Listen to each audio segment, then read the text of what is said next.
শুধুমাত্র এক বাটি চালের গুঁড়ো দিয়ে আজ বানিয়ে ফেললাম মজাদার একটা রেসিপি। বাচ্চা থেকে বুড়ো সকলেরই কিন্তু এই খাবারটা খুবই প্রিয়। রকম ঝামেলা ছাড়াই খুব সহজেই তোমরাও এই রেসিপিটি বাড়িতে তৈরি করে নিতে পারবে।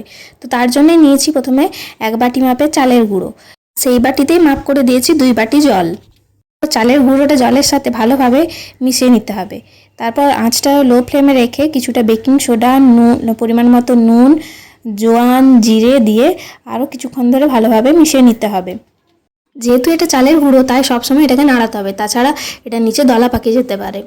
কিছুক্ষণ নাড়িয়ে নেবার পর যখন চালের গুঁড়োটা ভালোভাবে সেদ্ধ হয়ে যাবে এবং জিনিসটা একটু আঠালো মতো হয়ে আসবে, তখন গ্যাসের ফ্লেমটা বন্ধ করে ঠান্ডা হওয়ার জন্য কিছুক্ষণ ধরে রেখে দিতে হবে।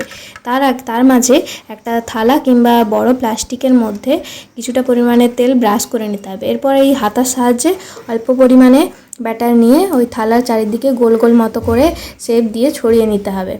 এরপর সব পাঁপড়গুলো 1 থেকে 1.5 দিন মতো ভালোভাবে রোদে শুকিয়ে নিলে রেডি হয়ে যাবে। তো তোমরা চাইলে পাখার হাওয়াতেও রেখে শুকাতে পারো, তাতে সময়টা একটু বেশিক্ষণ লাগবে শুকোতে। দেখছো পাঁপড়গুলো ভাজার পর কতটা মুচমুচে হয়েছে, আর খেতেও হয়েছিল কিন্তু পুরোপুরি দোকানের পাঁপড়ের মতোই।